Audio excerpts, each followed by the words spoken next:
Hello and welcome to episode 31 of Counterthought. In this episode, we'll be talking about the adult mental health epidemic, and we have a special guest, Dave Scott with Shadetree Christian Counseling. Now, this is the second part of the three-part mini-series regarding mental health. Part one was the mental health of teenagers, and we dipped a little bit younger in age, so you could say children, but focus primarily on teenagers. And now we are here with part two, which is the adult mental health epidemic. And we have a fantastic guest again, Dave Scott of Shadetree Christian Counseling. The interview will get started here in a few minutes, but there are a couple things I want to touch on at the top. Actually, before I get into those things at the top of the episode, just to kind of set the table with the interview for Dave. Again, this is a three-part mini-series focused on mental health. Part three is going to feature an interview with Mallory Garshanik. She has a daily dose of positivity that she does through her Instagram account. Please go find her. It's at Mallory Garshanik. But super excited about that upcoming part three of this mini-series. So please come in and check out that episode. It's going to be episode 32. This is episode 31. Episode 29 is part one, the teenage mental health. Episode 31, this one is adult mental health. And episode 32 is going to be part three, which is all about a positive mindset. But let's focus on mental health. So mental health, like teenage mental health, I believe is an epidemic in this country. If you look at the United States, there are things going on here regarding mental health that aren't going on in other countries that are just as developed as us. And that's probably another episode for another time. We're not going to really dig into why that is. We're just going to focus on the mental health here in America for this episode affecting adults. Did you know that anxiety rises in the face of uncertainty? And man, have we come from some uncertain times. Starting in March of 2020 with the lockdowns for the pandemic, that was something none of us, or maybe just a handful, had ever experienced. You had to go back 100 years to the Spanish flu. So if anyone alive today experienced the Spanish flu, they would be 100 years old today, at least. So that was like the definition of uncertain times. And that started in March of 2020. We all know the story. And here we are in December of 2021, a full 21 months since the shutdowns and the lockdowns began. But that really elevated the anxiety and the stress in adults in America. In 2020 alone, according to the Kaiser Family Foundation, 53% of American adults said that their mental health has suffered because of the pandemic. 53%. Now, based on the last census, I believe there are about 260 million adults in America. So 53% based on that survey, 53% of 260 million, or if we just want to be conservative and keep it with some easier numbers, 250. 50% of 250 is 125 million American adults that say that their mental health has suffered since the start of the pandemic. Also, in 2020, according to OptumRx, which is a pharmacy benefit manager, you may have them, you may notice them on your insurance card. But in 2020 alone, antidepressant prescriptions increased 14% after the initial pandemic outbreak. 14%. And in 2020, this is according to the National Council for Behavioral Health.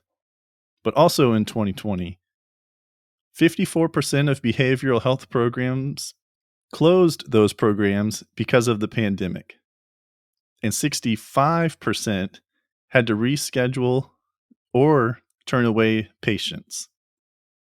So in 2020, based on that Kaiser Family Foundation, you had 53% of American adults that said their mental health had suffered. And then add on top of that, 54% of the behavioral health programs that are available to help people in their time of need closed their programs. And if they didn't close their programs, then 65% of these behavioral health programs had to reschedule their patients, which is delaying the care that these individuals need, or turn them away completely, which means, again, these people are not getting the help they need.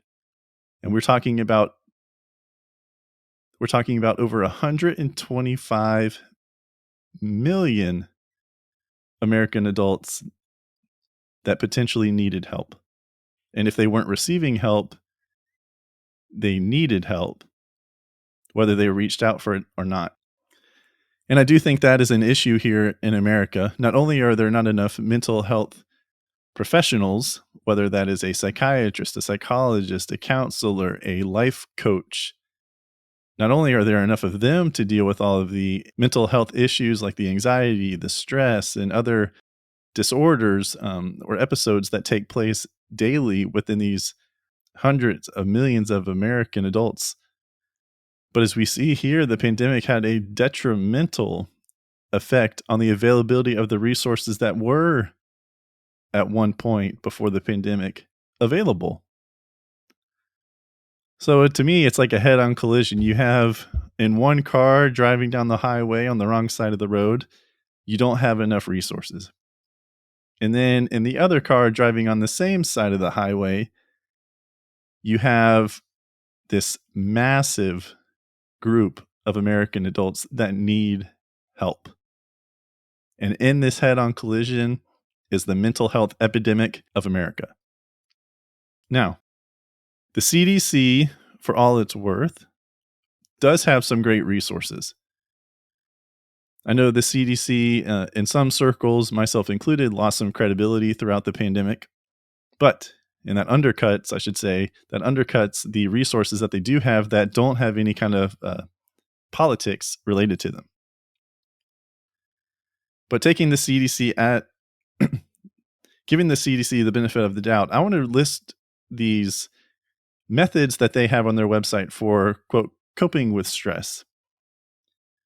The CDC recommends these ways to cope with stress. And tell me if you notice anything about these related to the pandemic.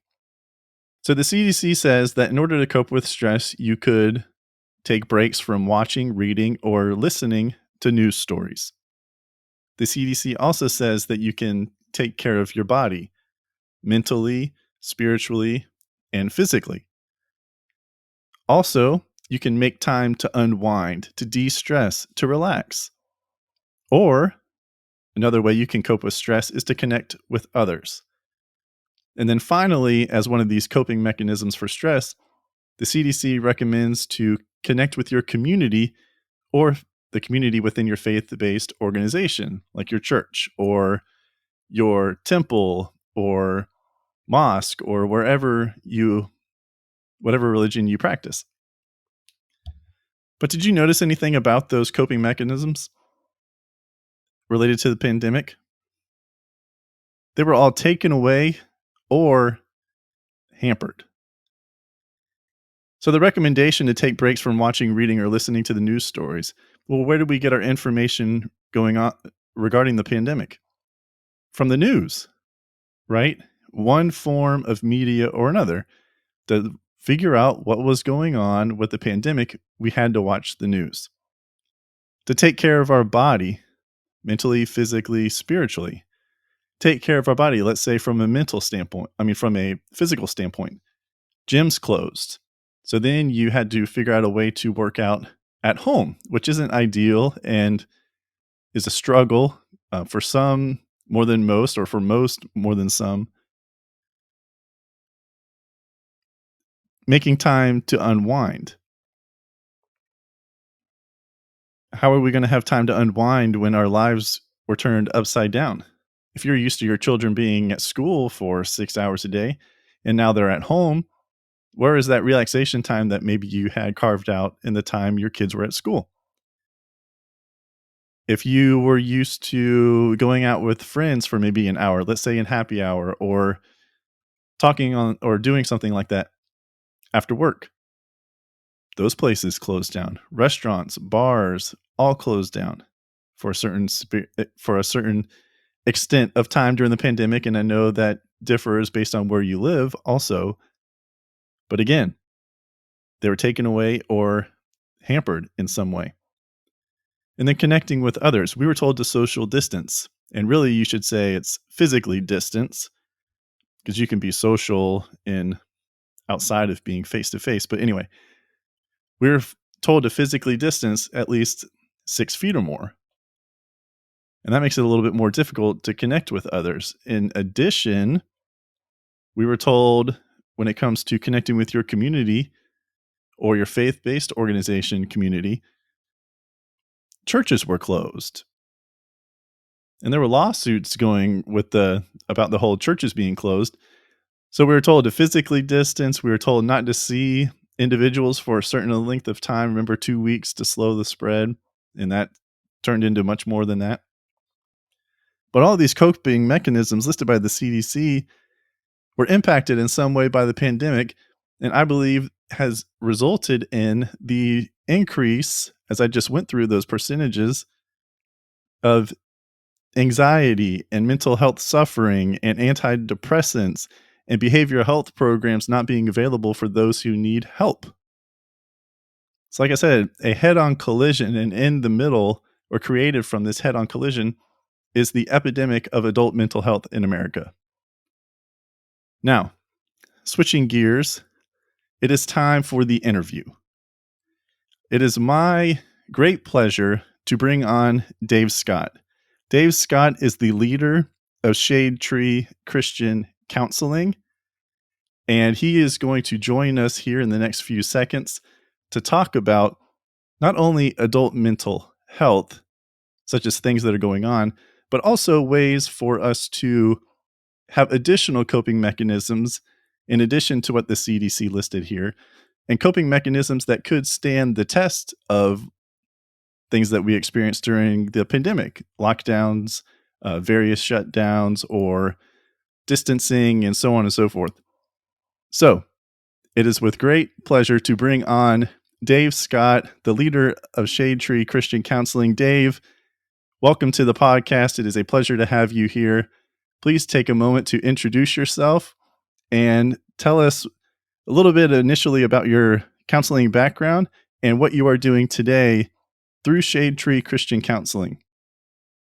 Well, thanks, Brian. And first of all, just thank you for having me on here. And to your listeners, this is a phenomenal podcast. So please subscribe and like and do all those things and share. So Shade Tree Christian Counseling is God's idea for getting in front of families and to invest in them. So back about 20 years ago, I was teaching, and I was really experiencing some challenging situations in the classroom where they weren't performing very well. And I was observing that they had really, really difficult family lives. They had a lot of challenges going on. And as a teacher, you do everything you can in the classroom, but then the kids would be coming in with stories about different things. And I began to formulate a theory that I believe these kids are struggling because they have a very, very turbulent life outside of school. So I said, God, what is my role to be part of the solution of this? How can I become an agent of reconciliation? And long story short, I decided, with God leading, to become a counselor. I wanted to get in front of these families, and I wanted to begin to invest in moms and dads and caregivers and whomever God would bring to me, because I believe that there were some things that were causing people to not be able to be at their best. And so God tapped me on the shoulder, and so I decided to go to school, get my credentials for counseling, and so I have been since 2004. I've been a Christian counselor, investing in folks and doing exactly what God wanted me to do: get in front of them and to begin to invest and to build into families and to do that. And as a pastoral counselor, I'm a Christian counselor, so I'm able to pray for folks, encourage them, and love on them in that regard as well. So it's really pretty cool. Awesome. Thank you. So, my first question diving into this topic, I know, Dave, when we spoke prior to this interview, like our introductory phone call to get familiar with one another and everything, which I thoroughly enjoyed. Um, you spoke about how you believe the American society has been dealing with mental health well before the COVID-19 pandemic. So, can you please elaborate on that? What your thoughts are regarding mental health pre-pandemic, and then also what you have seen and noticed during the pandemic? Yeah, so that question is a great question. I really believe that COVID has obviously, the pandemic has impacted us tremendously. The statistics bear that out. I know one of your previous podcasts, you were talking about the 50-page report from the Surgeon General, and there's a ton of information that we're getting about that. But I'm of the thought that we have been struggling since the beginning of time. I really believe that we have had struggle, but we're becoming so much more aware of it now, and that is bearing out through our statistics. But when I think back to the fact that I believe that as a follower of Jesus that we are created, and I want to start with that, meaning that when we are in our mother's womb, God knew us and gave us spiritual genetics. And those spiritual genetics are significant. In fact, David in the book of Psalms says, "You knit me together in my mother's womb. For you fearfully and I am fearfully and wonderfully made." Well, that's important because that means if I have spiritual genetics, that means God knew me and God has implanted inside of me his unique makeup and given me an identity. And I believe that in the core of our being, we're born already with that spiritual genetic. And I think that what happens is through life, we unpack that. Well, since the beginning of time, even Adam and Eve in the garden had those same spiritual genetics, yet they were ashamed and they were afraid and they had things enter into the garden that created death. Well, since then, we've also been experiencing the effects of that. I think back to Elijah after the tremendous victory on Mount Carmel in the events. I encourage your listeners to Google Elijah and Mount Carmel. And there's a phenomenal biblical story that takes place there where God shows up in a huge victorious way. But just a few sentences later, Elijah is running for his life, afraid, and I believe he goes into a state of depression where he's fearing for his life and wondering if it all is meaning, it has any meaning and purpose. You can look no further than Solomon, and then even Jesus sweating blood in the garden. I believe what this speaks to is throughout history, biblical history even, we've had people that have struggled, and we've struggled with our inside and our outside. Jesus, however, being perfect in that struggle, is our example, and he's the one that we can relate to that has felt everything we have felt and experienced everything we have felt. And I believe that there's this notion that we have as people that it was better back then. And so when we think about that, it's kind of like, back in the day, I used to be able to go play in the woods and I could leave my door unlocked and, the kids wouldn't come home till evening. And it was better back then.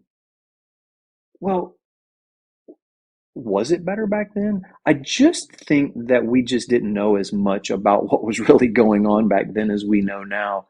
And what we have now is an information inundation of epic proportions, which I don't think the human mind and body is built for. And so we are all over the place with stress and inundated information and technology that's coming our way. And we have a pace and a stress, and we have things going on in our life now. And all COVID and the pandemic did was come home and reveal that. And I believe that those things have been going on. They have been growing, and the pandemic is simply exposing the roots of a lot of what is there. And with that dovetailing with a lot of mental health conversation going on, I think that it's a perfect storm. And what it's creating is just that. It's creating a gigantic need for counselors and a gigantic need for discussions, much like what we're doing today. So I just want to say once again, thank you for having the discussion about this and bringing people in to raise awareness of it. But make no bones about it, we have struggled since the beginning of time. But I think that there are things we can do that we can help unlock parts of our identity and help us to flourish. And that's what I really enjoy doing as a counselor with people. I'm glad you mentioned stress, because as you mentioned, I referenced in that prior conversation of how I went through the Surgeon General's report with episode one, or part one, I should say, of this mental health mini series, and this is now part two. Part one was uh, teenage mental health, or even dipping down a little bit younger than teenage, so we could say childhood mental health, and now we're focusing on adult. But with stress, I took a peek at the CDC, because the CDC has a lot of guidelines, and a lot of tools also on their website. And the CDC has a coping with stress page. And uh, I'm going to list off real quick, and I did this leading up to the interview here, but I'm just going to list them off for you. So here are the bullet points of coping with stress per the CDC. Take breaks from watching, reading, or listening to news stories. Take care of your body, so like mind and physical. Make time to unwind, connect with others, and then connect with your community or faith-based organization. And as I was reading through those, I couldn't help but notice, like, at some point during the pandemic, especially based on where you live, or maybe more so based on where you live, all of those things were either hampered or completely taken away at some point during the pandemic. So what did that leave people with in order to cope with that stress?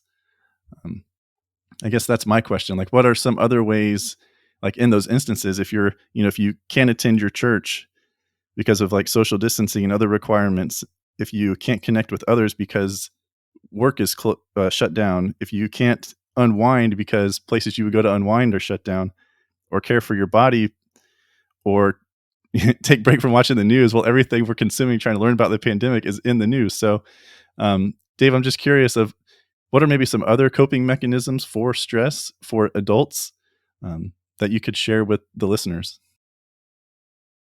That's interesting. So it kind of names just about everything there, and as you said, it takes away just about everything that it mentions. One of the things that I did personally is I continued to I was a runner, and I continued to run. We ran with people. We just kept a distance from one another, and we still continue to have our community. But I remember the time when the playgrounds were roped off. They had like yellow tape around them, and you couldn't even go on play. Everything was shut down. It speaks to time with yourself. You're going to have to, in a moment like that, you're going to have to learn to be able to deal with the man or the woman in the mirror. And that's where we're beginning to start seeing some problems come out, because I've heard it said that people would rather receive a toxic electric shock than have to be alone with their thoughts. And so it creates a difficulty. I think that we can move, we can get our heart rate up, we can listen to podcasts, we can watch church virtually. The church I attend, the church at the Springs, did church at the drive-in, and they did some of those things. But as it is now, we have all those things back, most of them, but there are some listeners across the country that maybe still have some lockdown type things. I think you got to create some new opportunities to get moving, get your heart rate up, to find new things to do. But at the same time, it's an information overload once again, because we'll just tend to go to our default on our phones and our devices, and that cannot always be the source of great things. So we can get some ancient wisdom, open the Bible and read through there a little bit, and pick up the phone and call people. Those are some ways of bridging the gap. We do have, I know as a counselor, I continued to counsel all the way through the pandemic, and it was just virtual. I was on Zoom calls or phone calls or FaceTimes.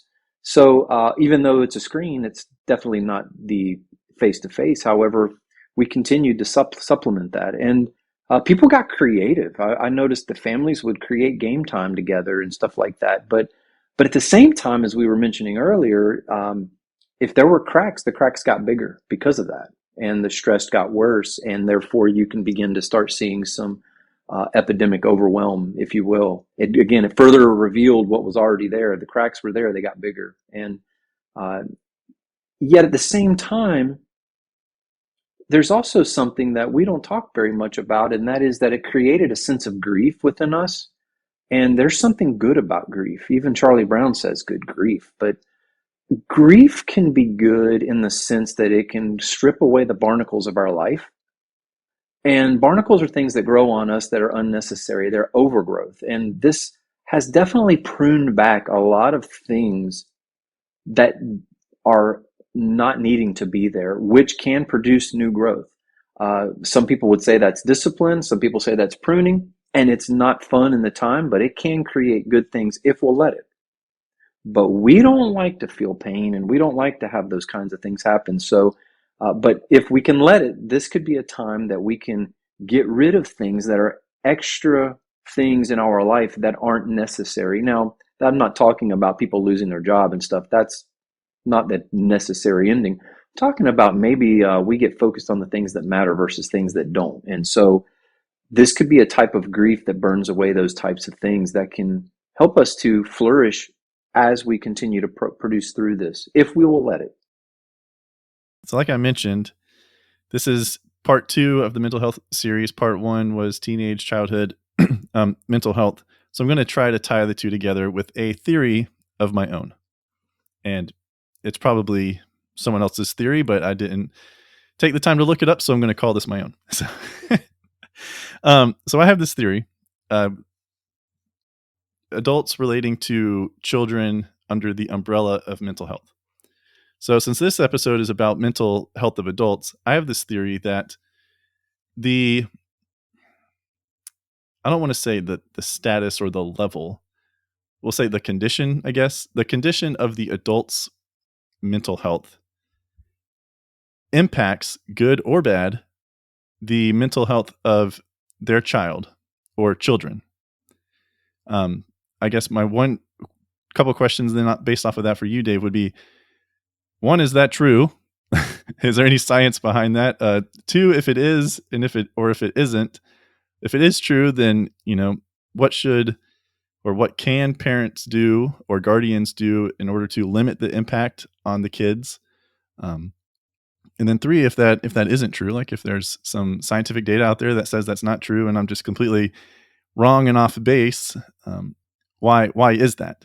Are the kids just that resilient? Or I don't know if you could maybe dive into that. Is really open-ended for you there, but I just have this theory that the mental health of the adult is going to impact in some way, positive or negatively, the impact of their child or children. So let's talk about that. I'm holding in my hand a cup of coffee, and it's actually got water in there. But in this cup is water, and a parent has, much like a cup, they have something that their children need, and they have water in their cup. If a parent doesn't have anything in their cup, they cannot provide what they need for their children.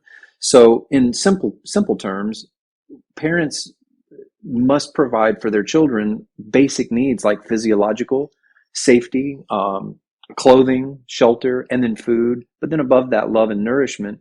If a parent lacks those abilities to provide that for their kids, the kids will not get what they need, which brings me back to when I was teaching. I would have students show up on a 30-degree day with shorts on. They didn't have the clothes, and or they didn't have caregivers that were taking care of them. And so they were lacking some basic needs, but there was also other areas of deficiency at home. And the children, therefore, were not functioning what I consider to be at optimal efficiency for them. They were deficient in certain areas. And you can even Google Maslow's hierarchy of needs, because it simply states that there's a pyramid of needs that you start at the bottom and you move up toward the top, which is their basic foundational needs that we need as children to function normally in our home. If you have a parent or a caregiver that does not have the capacity to provide those needs, the child will suffer, much like if a flower doesn't get the water it needs or the cup is empty. You can't pour from an empty cup. So I believe as parents, the number one thing that parents can do for kids to be healthy is have a happy marriage, have a strong, healthy marriage. And if you can't, and you're a single parent, then you can have a level of wellness within yourself as you parent your kids. And that will, in fact, I believe, trickle down into what you can provide as far as resiliency, safety, emotional investment in your kids. Kids are like little flowers. They just need water. They need sunlight, and they have unique needs. Back to that unique identity that God has put within us.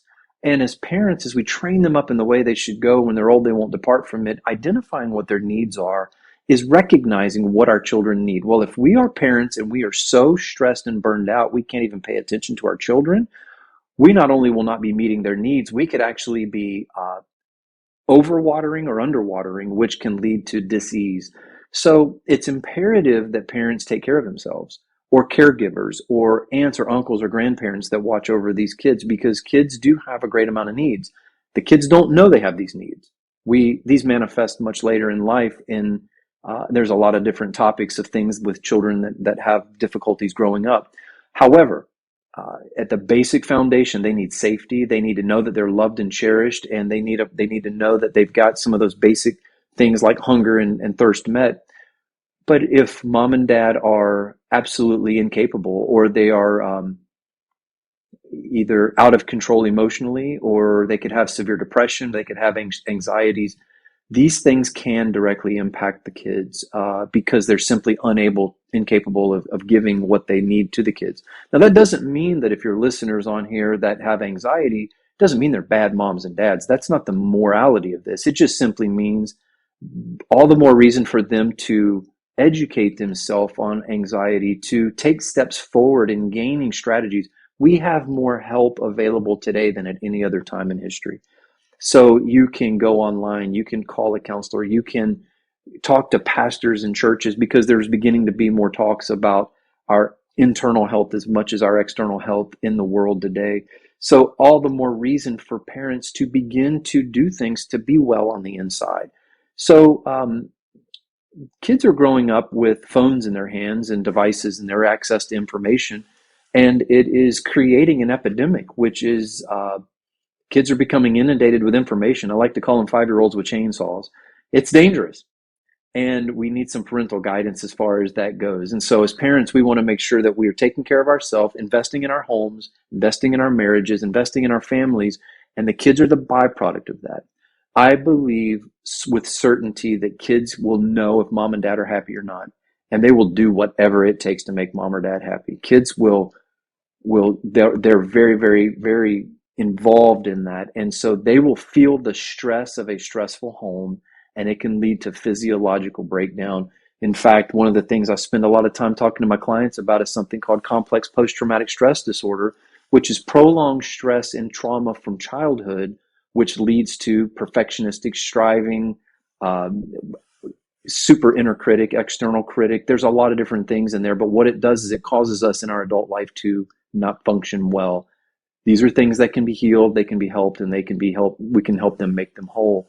But yes, parents' health does directly impact their children's health, both physically, emotionally, spiritually, and it's very, very important that we be about being vigilant and investing in that.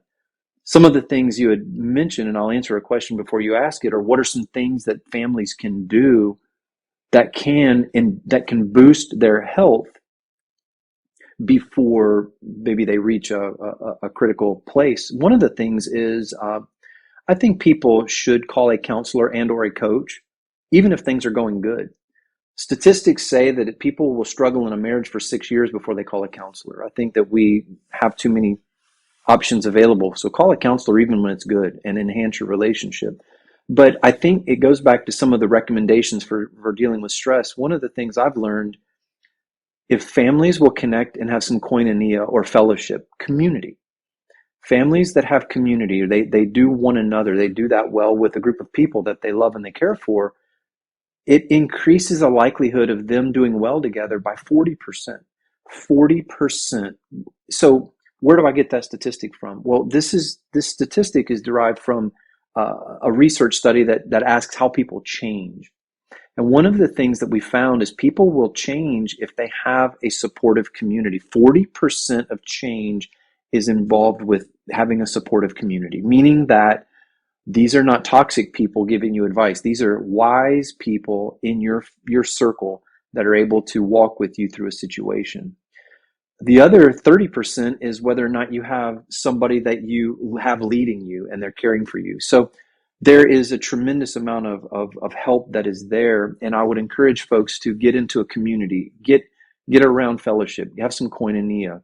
Another thing is get moving, having a lifestyle of movement. And that means get out and get your hands dirty, get in the garden, take a walk.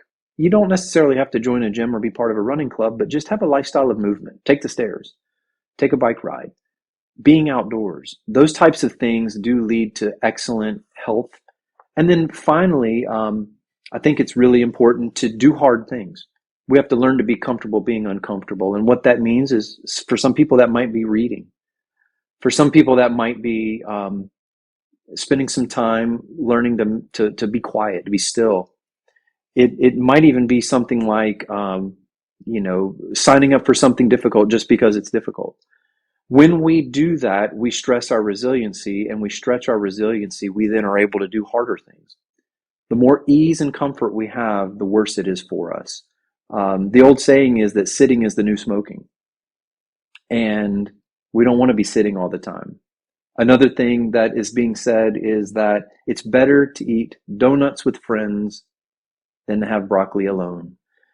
So I think we got to get together. We got to hang out with people. We got to do life with one another as much as we can, even if it's picking up the phone or doing FaceTime. We got to move, and we got to do hard things. We got to learn to be comfortable being uncomfortable. And if we can begin to do some of those things, we can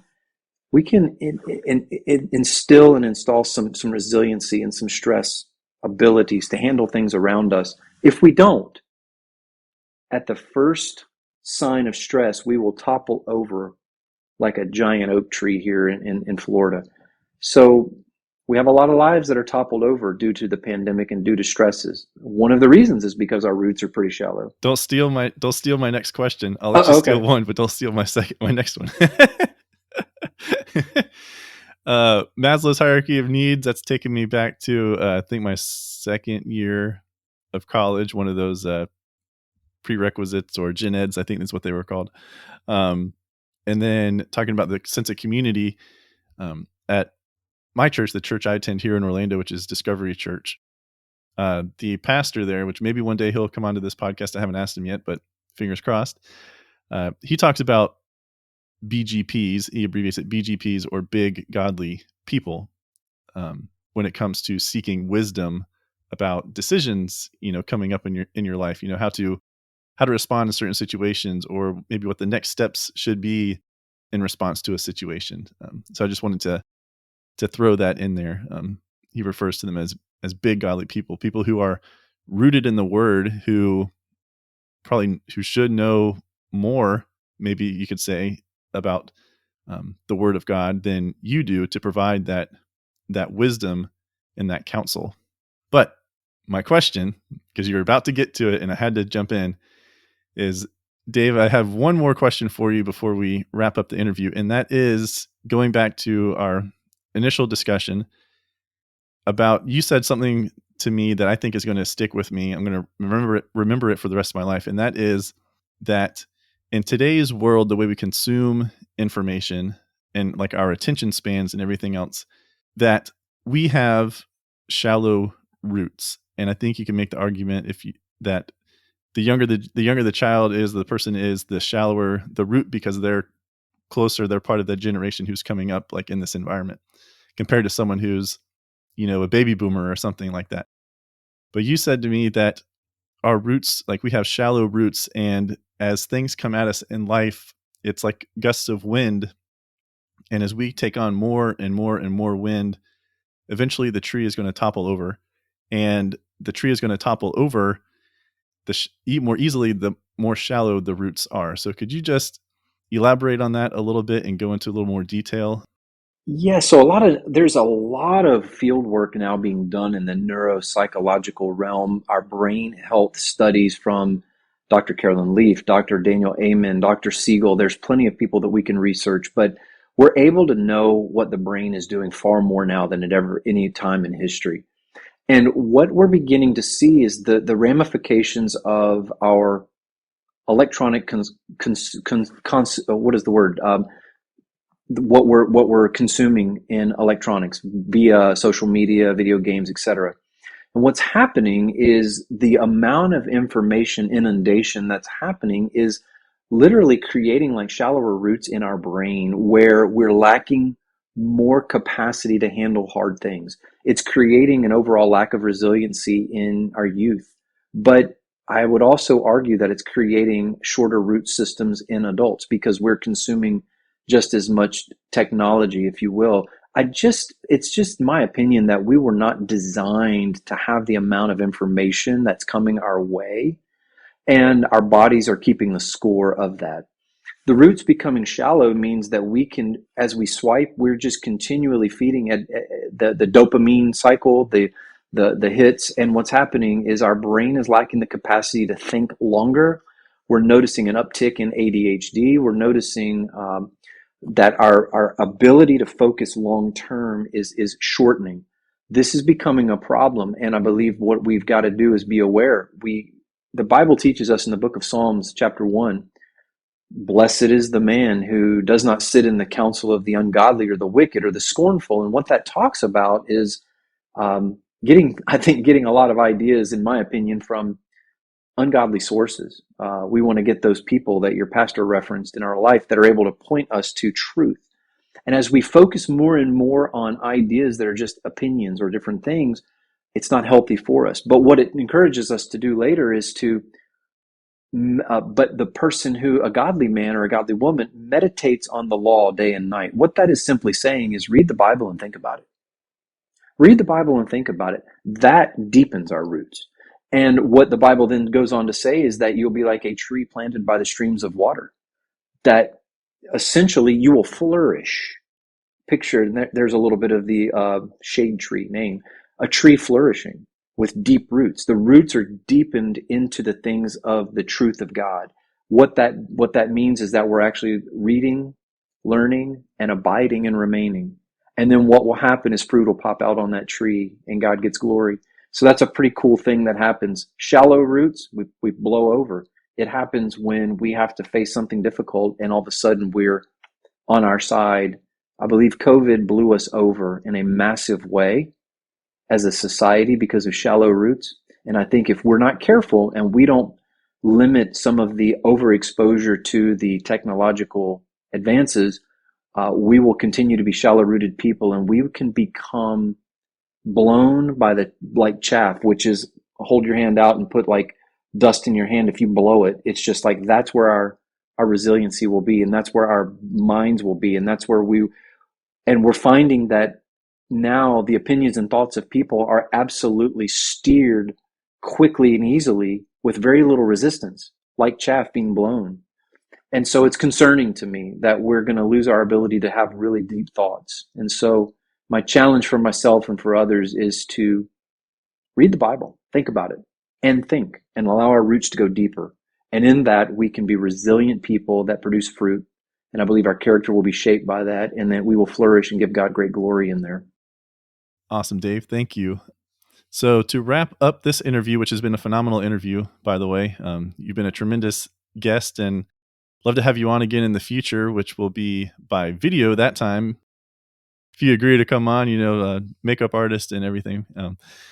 But to wrap up the, to wrap up the interview, can you please just tell me and the listeners what is next for you and Shadetree Christian Counseling over the next few months, and then also how people can connect with you, whether that be through the Shadetree website or an email or through Instagram. If you could just share. So thank you for having me on. This has been an absolute pleasure, and it's just an awesome opportunity to talk about these things. So people can connect with me. I'm a little bit like Bob Goff, who's one of my favorite authors. I have my phone number is 352-361-8169. People can text me directly. They can call me. I will not give them counseling advice, but they can connect with me that way. I can point them to resources. I can answer questions, or I can schedule them for counseling. I have a person that counsels with me, so we're developing a team. And if people are interested in becoming a counselor and it's something they want to talk more about, I'd be interested to talk to them and point them to places, because we need people to become counselors. They can connect with me on Instagram or Facebook. I'm on there as Dave Scott, and we're working on the website and getting all that stuff up and going. But also, I'm interested if people want to have more conversations about this. If pastors want someone to talk at church, or business leaders want someone to talk to about these types of things, I really am humbled to have the opportunity to talk about it, and I love to engage in these kinds of things. What I'm praying for in the new year, and being this is right as we're crossing the finish line, is I'm just praying for more opportunities to have these kinds of discussions about how we as people can grow our roots deeper, and how we can continue to flourish as people. And I think that there's so much great content out there. So I want to thank you, Brian, once again for answering the call to do this and to engage in these conversations. Counter thoughts. You wouldn't believe how long it took me to come up with the title of of Counterthought, and which ones I had come up with originally that weren't available. But I've gotten good feedback on it. So, Dave, once again, thank you very much for taking the time to join me on part 2 of the mental health series. I'm going to put your Instagram handle. I can put other information in the show notes, so people who didn't catch all of that listening can just go to the show notes and gather all of that information as well. Dave, thank you again for joining me, and it'll be my pleasure to have you on again in the future. Maybe we can do a follow-up or a second mini series on mental health and bring you on once more. Thank you very, very much. I'm honored. Appreciate it. Man, that was a great interview. I hope all of you listening enjoyed that interview just as much as I did. And Dave gave us a lot of great takeaways from that interview, right? He talked about additional coping mechanisms that we can use to deal with stress. He talked about how, as a society, our roots are shallow. And that means that they are not as strong when these winds come and hit us in our life. And eventually, it could topple over our tree. It could topple us and knock us down to the ground. And then tying in part 2, this episode, with part 1, Dave talked about how the mental health of the adult, of the caregiver of a child, impacts the mental health of those children. How we as adults need to have our cup filled so that we can care for our children, not only their physiological needs and their safety needs, but our environment, or the environment we create in the household through our own stresses as an adult, impacts the way we interact with the child, which in turn impacts the way the child interacts with us and the way they interact with others. And even if we don't realize that something we are doing is impacting our child, the child may end up developing something or find a way to cope with whatever it is that is negatively impacting them. And on the flip side, if we make sure as adults that we are in a good state, then that equips us to help make sure that our children are in a good state. And that's why I wanted to have part 1 and part 2 in the order that they were. I wanted to start with the child and then move to the adult. Because as you heard in that conversation with Dave, that interview, that they go hand in hand. And it reminds me of something my mom always told me. So, Mom, if you are listening to this episode, what you do and don't do affects other people. And that applied here to mental health of an adult. What you do as an adult and what you don't do is going to affect not only yourself, but also your child or your children. And as Dave said at the end of the interview, if you have any interest in counseling, please reach out to him. If you have any need for counseling, please reach out to him. If you have any questions about anything that was discussed during this episode, please reach out to him. And I'm going to put all of his contact information in the show notes, so you will have a way to find him, whether it is by the phone that he gave or the website or Instagram. Please, if you need anything from Dave, reach out to him. All right, so to wrap up this episode, we're going to look forward to next week's episode. It's going to come out a little bit earlier. I'm going to shoot for a Wednesday release instead of a Friday release, but it'll be episode 32, which is a positive mindset. And our guest for that episode is Mallory Garshnick. It is a phenomenal interview with her.